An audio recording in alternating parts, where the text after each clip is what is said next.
Hello friends, welcome to this video. आज के इस वीडियो में हम इकाई 4 मेरी पोशाक इसके अंतर्गत जो पहला पाठ दिया गया है कपड़े एवं इसका व्यक्तित्व से संबंध, इसके बारे में अध्ययन कर रहे हैं। आज का ये वीडियो इस चैप्टर का चौथा भाग है। तो अभी तक हमने वस्त्र और व्यक्तित्व के बारे में बेसिक जानकारी हासिल की है। कपड़ों का हमारे जीवन में क्या महत्व है, इन बातों के बारे में पढ़ा। इसके बाद हमने एलिमेंट्स ऑफ डिजाइन डिजाइन के तत्वों के बारे में भी अध्ययन किया है। आज के इस वीडियो में हम डिजाइन के वर्गीकरण और डिजाइन के सिद्धांतों के बारे में पढ़ेंगे। लेकिन उससे पहले एलिमेंट्स ऑफ डिजाइन यानी डिजाइन के तत्वों का सारांश देखते हैं। एक छोटा सा रिवीजन वर्क करते हैं फटाफट। कपड़ों को डिजाइन करने वक्त हमें एक योजना बनानी पड़ती है। एक योजना बनाकर ही हम कपड़े का डिजाइन करते हैं। कपड़े का आकार क्या होगा, बनावट कैसी होगी, कौन सा कलर कौन सा रंग अच्छा लगेगा, लय कैसा होगा, कौन सी रेखा अच्छी लगेगी, ऐसी कई बातें होती हैं जिनकी हमें योजना बनानी पड़ती है, जिनके बारे में हमें सोचना होता है। तो हमें जिन जिन बातों की योजना बनानी होती है वो हमारे डिजाइन के तत्व कहलाते हैं। जैसे रेखा, रंग, आकृति या आकार, बनावट, संतुलन आदि। किसी भी परिधान की डिजाइन हेतु इन विभिन्न तत्वों का उपयोग किया जाता है। अब बात करते हैं रेखाओं की। कपड़ों की डिजाइन में रेखा का महत्वपूर्ण योगदान होता है। लाइंस का इंपॉर्टेंट रोल होता है। रेखाओं के उचित प्रयोग से पोशाक जो है वह आकर्षक दिखता है और रेखाओं का भावात्मक महत्व भी होता है, इसलिए इनका प्रयोग सही ढंग से किया जाना चाहिए। अब बात करते हैं रंग की, कलर की। रंग किसी भी डिजाइन को सक्रियता और गति प्रदान करता है। यह उत्तेजित करने वाले, शांत, गर्मी पैदा करने वाले या ठंडे भी हो सकते हैं। अलग अलग रंगों की अलग अलग विशेषता होती है, अलग अलग गुण होता है। इसके बाद आता है आकार। इसका अभिप्राय वस्त्र की रूपरेखा से होता है। आकार का निर्माण रेखाओं के आपसी संयोजन से होता है। अलग अलग रेखाओं के परस्पर संयोजन से अलग अलग आकार बनते हैं, जैसे वर्गाकार, आयताकार, वृत्ताकार आदि। इसके बाद आता है बनावट। डिजाइन के तत्वों में बनावट की भी अहम भूमिका होती है। परिधान की परिसज्जा में आकर्षण उत्पन्न करने के लिए इसका होना अनिवार्य होता है। बनावट के विभिन्न प्रकार होते हैं, जैसे कोमल, कठोर, खुरदरा, चिकना, दानेदार, लचीला आदि। बनावट का रंग, प्रकार तथा आकार के साथ भी गहरा संबंध होता है। जैसे खुरदरी बनावट के साथ चटकीले रंगों का उपयोग करना अच्छा होता है, तो वहीं जो चिकनी सतह वाले परिधान होते हैं उन्हें धोना आसान होता है। बनावट का ज्ञान हम छूकर या देखकर कर सकते हैं। बनावट में एकता व समरूपता का होना आवश्यक होता है, तभी परिधान सुंदर व आकर्षक दिखाई देता है। तो यह भी हमने डिजाइन के तत्वों का छोटा सा रिवीजन वर्क किया। आज के वीडियो में हमें क्या क्या पढ़ना है, आइए इन पिक्चर्स को देखकर पहले समझने की कोशिश करते हैं।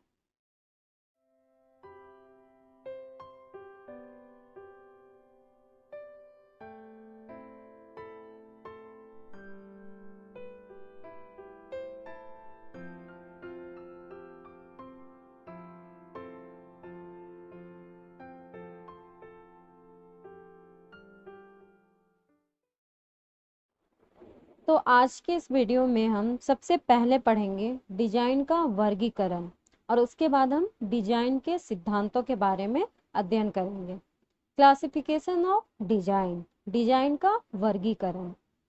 डिजाइन को हम दो भागों में बांट सकते हैं, जिससे हमें डिजाइन को समझने में मदद मिलती है। तो डिजाइन का जो दो भाग है उसमें जो पहला भाग होता है उसे हम रचनात्मक डिजाइन कहते हैं स्ट्रक्चरल डिजाइन, और दूसरे भाग को हम सजावटी डिजाइन कहेंगे, डेकोरेटिव डिजाइन। इसका जो दूसरा भाग है सजावटी डिजाइन, उसे भी हम दो भागों में बांटते हैं, जिसमें पहला आता है वास्तविक डिजाइन, रियलिस्टिक डिजाइन, और दूसरा आता है अमूर्त डिजाइन, एब्स्ट्रैक्ट डिजाइन। अब हम एक एक करके दोनों डिजाइन के बारे में अध्ययन करेंगे। रचनात्मक डिजाइन क्या है? यह रचनात्मक डिजाइन टुकड़ों को जोड़कर पोशाकें बनाई जाती है। उदाहरण के लिए तीरा, कॉलर, कफ तथा स्कर्ट आदि। किसी भी चीज को बनाने के लिए सबसे पहले हम क्या करते हैं? एक रचना तैयार करते हैं, शेप तैयार करते हैं, फिर अलग अलग पार्ट को मिलाकर एक ड्रेस को तैयार कर लेते हैं, जैसे कॉलर, कफ, स्कर्ट आदि। इसे हम कुछ पिक्चर्स से समझते हैं।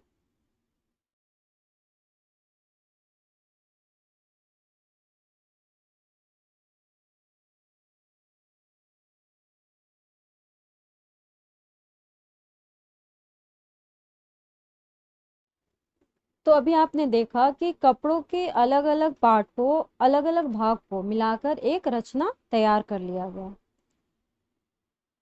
तो जब हमने कई रचनात्मक टुकड़ों को मिलाकर एक ड्रेस तैयार कर लिया, तो अब हमें क्या करना है? अब हम क्या करेंगे? हम उसे डेकोरेट करते हैं, उसे सजाते हैं। तो हमारा जो दूसरा पार्ट है डिजाइन का, वह है सजावटी डिजाइन, डेकोरेटिव डिजाइन। सजावटी डिजाइन प्राथमिक तथा पारंपरिक लोक कला जैसे मधुबनी कार्य से लिया जा सकता है। सजावटी डिजाइन बॉर्डर पर अथवा पूरे कपड़े पर हो सकता है। अब यह जो सजावटी डिजाइन है उसे हमने दो भागों में बांटा है, जिसमें पहला आता है वास्तविक डिजाइन और दूसरा आता है अमूर्त डिजाइन। क्या है यह वास्तविक डिजाइन? वास्तविक डिजाइन वे होते हैं जो दिखने में वास्तविक लगते हैं, रियल लगते हैं, जैसे गुलाब तथा कमल के फूल की डिजाइन। गुलाब के फूल या कमल के फूल वास्तविक तो नहीं होते हैं, किंतु ध्यान को निश्चय ही आकर्षित करते हैं। सभी डिजाइन आकार में भिन्न हो सकते हैं और मुक्त बहाव रेखाओं व आकृति से भी बने हो सकते हैं। इस वास्तविक डिजाइन को भी हम कुछ पिक्चर्स को देखकर समझते हैं।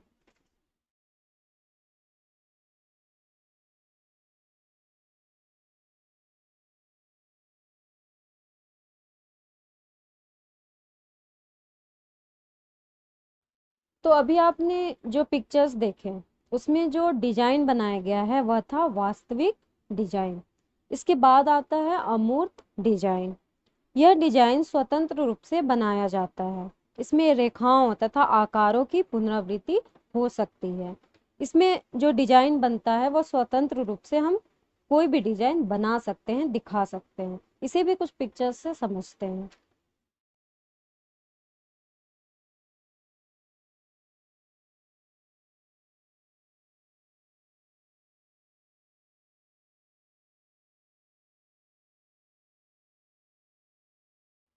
तो अभी हमने कुछ पिक्चर्स के जरिए रचनात्मक डिजाइन और सजावटी डिजाइन, सजावटी डिजाइन में भी वास्तविक डिजाइन और अमूर्त डिजाइन को समझा है। तो यह था क्लासिफिकेशन ऑफ डिजाइन, डिजाइन का वर्गीकरण, जिसमें हमने डिजाइन को दो भागों में बांटा था, रचनात्मक डिजाइन और सजावटी डिजाइन। इसके बाद आता है डिजाइन के सिद्धांत, प्रिंसिपल्स ऑफ डिजाइन। अब यह डिजाइन के सिद्धांत हैं क्या? डिजाइन हमारा कोई भी एक पैटर्न जिसको हम मिलाकर एक कंप्लीट डिजाइन बनाते हैं, चाहे वो हमारा ड्रेस हो, आर्ट हो या ड्राइंग हो या कोई भी चीज हो, डिजाइन को मिलाकर ही कंप्लीट होता है। तो उस पर्टिकुलर डिजाइन को भी बनाने में हमें कौन कौन से सिद्धांत यूज करने पड़ते हैं, कौन कौन से सिद्धांत को यूज करना चाहिए, इसके बारे में हम अभी अध्ययन करेंगे। जैसा कि बुक में बताया गया है, यहाँ पर हमारे पास 7 सिद्धांत दिए गए हैं, जिसमें पहला आता है संतुलन।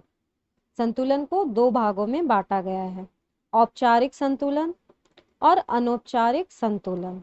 इसके बाद आता है लयबद्धता, इसके बाद बल या दबाव, और उसके बाद आता है अनुपात, इसके बाद है एकता तथा अनुरूपता। ये सारे जो हैं ये डिजाइन के सिद्धांत हैं।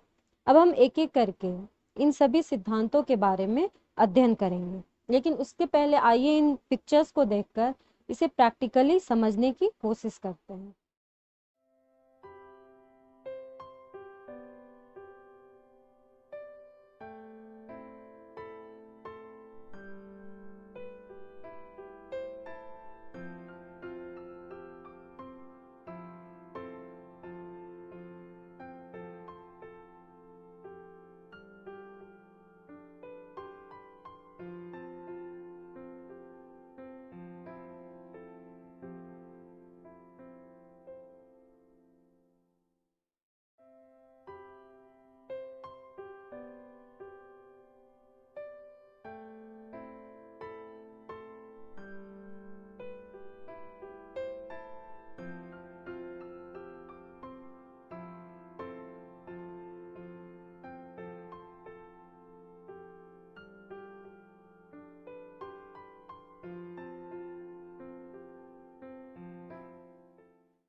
तो अब हम पढ़ने जा रहे हैं डिजाइन के सिद्धांत के विषय में। डिजाइन के सिद्धांत में जो पहला सिद्धांत है वह है संतुलन, बैलेंस। संतुलन का अर्थ है समता, स्थिरता तथा विशिष्टता। किसी भी परिधान का निर्माण करते समय संतुलन का ध्यान रखना आवश्यक है। संतुलन द्वारा ही स्थिरता प्रदान की जाती है। डिजाइन में जब संतुलन नहीं होता तो डिजाइन अच्छा नहीं लगता है। किसी भी डिजाइन को बनाने में हमें बैलेंसिंग का खास ध्यान देना पड़ता है।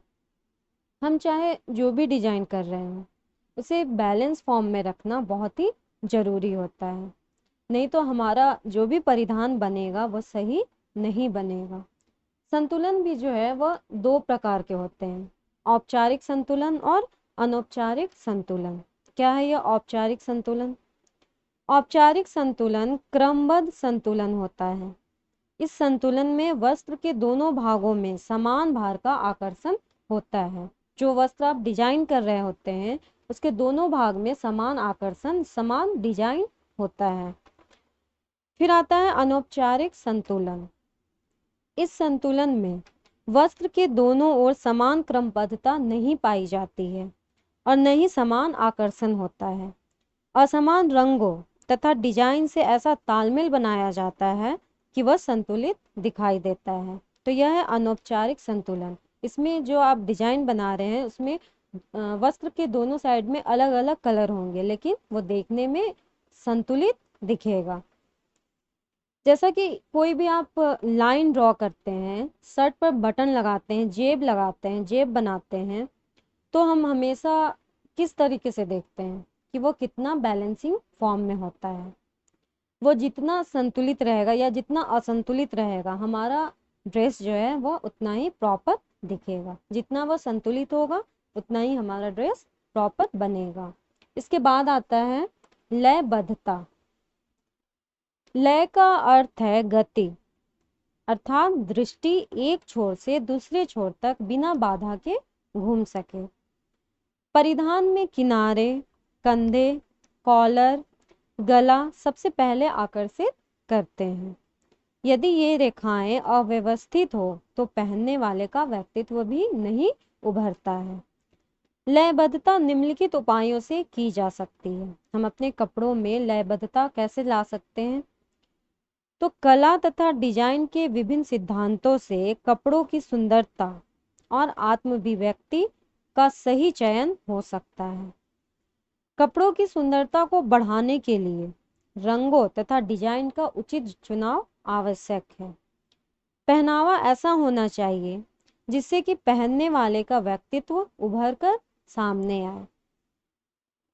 लयबद्धता में आता है दोहराना, रेखाओं, रंगों, आकार, चुन्नट, पॉकेट, बटन, लेस की कटाई आदि, यह दोहराना में आएगा। इसके बाद आता है विपरीत विपरीत रेखाओं के घुमावदार जोड़ आंखों को अच्छे लगते हैं तथा एक लय भी बनती है। विकर्णित रेखाओं में लय होती है जो स्कर्ट के घेरदार योग में देखी जा सकती है। फिर अदल बदल चुन्नटों के बीच की जगह तथा अव्यवस्थित मोड़ों में भी लय होती है। उतार चढ़ाव का अर्थ है रंग, चौड़ाई, लंबाई की रेखाओं के आकार तथा नमूने के उतार चढ़ाव में भी लय होती है। जैसे गुलाबी, लाल, मैरून, इसमें लय नजर आता है। जैसे हमारी ड्रेस में जो लाइंस होती है वह एक प्रॉपर लय यानी एक प्रॉपर गति में होती है। जो कि हमारे ड्रेस में जो हमने लाइन ड्रॉ किया है, लाइन बनाते हैं, वह एक प्रॉपर गति में होती है। हमने पिछले वीडियो में लाइंस के बारे में डिटेल में पढ़ा है, जिसमें हमने पढ़ा था कि जिनकी हाइट कम होती है उन्हें वर्टिकल लाइंस के ड्रेस पहनने चाहिए, चूज करने चाहिए। उससे क्या होता है कि दृष्टि जो है वो एक छोर से दूसरे छोर तक बिना बाधा के घूम सकती है और इससे जो है हाइट वो ज्यादा दिखती है। इसके बाद डिजाइन के सिद्धांत में अगला आता है बल या दबाव। किसी भी परिधान के जिस विचार को प्रमुखता दी जाती है उसे दबाव कहते हैं। केंद्रीय भाव या भाव की एकता दबाव होती है तथा बाकी नमूनों के गौण भाग होते हैं। कोई भी डिजाइन बल के अभाव में आकर्षक नहीं लगती है। इसका मतलब होता है मेन फोकल पॉइंट। मान लीजिए कोई भी एक ड्रेस है, सिंपल भी हो सकता है, ट्रेडिशनल भी हो सकता है, हैवी भी हो सकता है। एग्जाम्पल के लिए हम एक इवनिंग गाउन का एग्जाम्पल ले सकते हैं।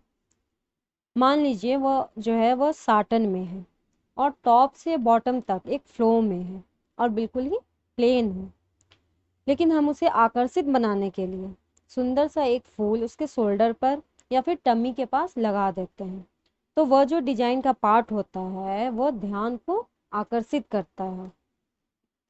किसी भी व्यक्ति के चेहरे के पास का कोई भी आकर्षण केंद्र उसके वस्त्रों से अधिक प्रभावशाली हो सकता है।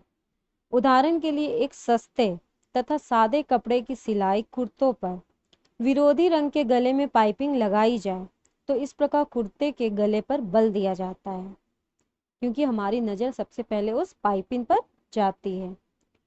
उसी प्रकार सादी साड़ी पर किसी गहरे रंग का बॉर्डर लगाकर उसी बॉर्डर को ब्लाउज की बाहों में लगाकर उस साड़ी की सुंदरता को कई गुना बढ़ा दिया जाता है। दबाव को उभारने के बहुत से तरीके हैं। यह बल गहरे विपरीत रंग, लकीरें, रचना तथा वस्तुओं के समूहीकरण आदि से हो सकता है।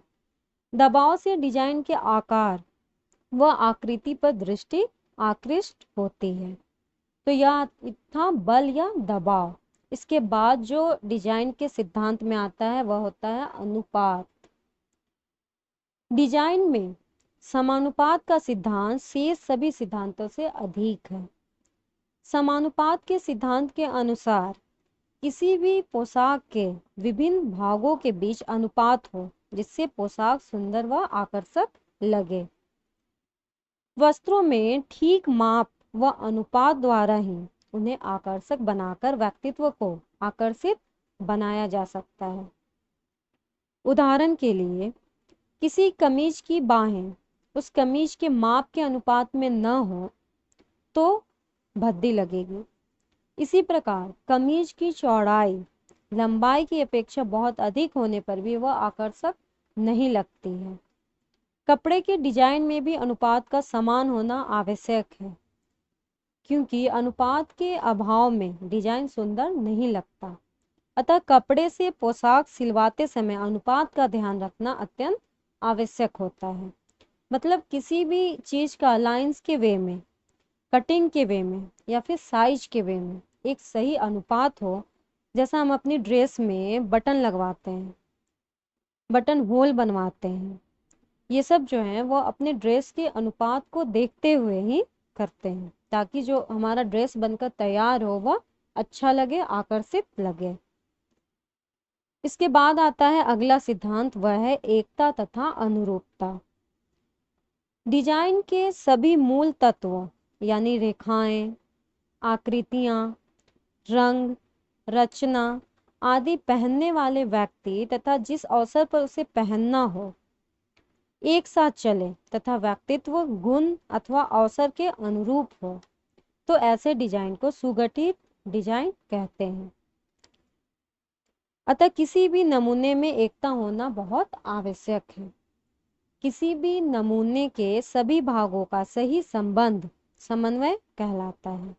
किसी भी कपड़े की रेखाएं, उसकी संरचना तथा अन्य सभी भागों में तालमेल होना चाहिए। यदि ऐसा नहीं होगा तो हमारा जो ड्रेस बनकर तैयार होगा वह अच्छा नहीं लगेगा।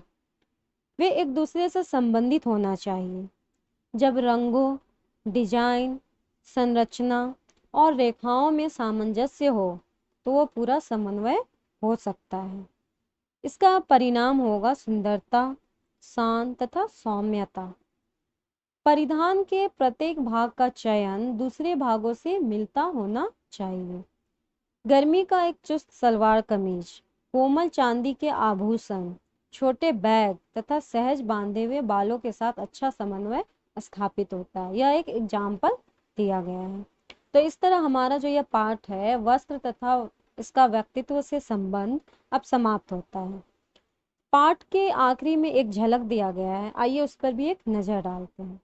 जिसमें पहला पॉइंट दिया गया है, वस्त्र मानव की मूल आवश्यकताओं में से एक प्रमुख आवश्यकता है। वस्त्र मानव शरीर को ढकने के लिए एक आवरण है। दूसरा पॉइंट दिया गया है, सूती वस्त्र गर्मियों में तथा ऊनी वस्त्र सर्दियों में हमारी रक्षा करते हैं।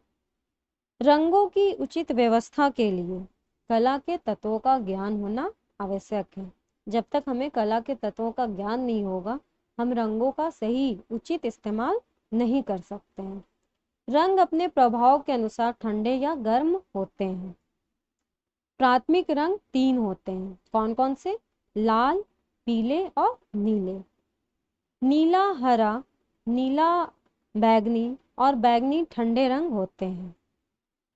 नमूने की एकता सबसे अधिक महत्वपूर्ण होती है। व्यक्तित्व, व्यक्तित्व उस सभी का योग है जो आपके चेहरे का आकार, मुद्रा, चाल, भाषिक तथा अभाषिक स्थितियों से व्यक्त होता है। वस्त्रों का उपयोग प्राकृतिक प्रकोपों से सुरक्षा, जलवायु से सुरक्षा, अपनी शारीरिक कमियों को छुपाने तथा दूसरों पर प्रभाव डालने के लिए किया जाता है। तो इस तरह हमने इस पाठ के अंतर्गत वस्त्र और व्यक्तित्व के परिचय को देखा। वस्त्रों का मानव जीवन में क्या महत्व है इस बारे में अध्ययन किया। इसके बाद हमने एलिमेंट्स ऑफ डिजाइन, डिजाइन के तत्वों को देखा।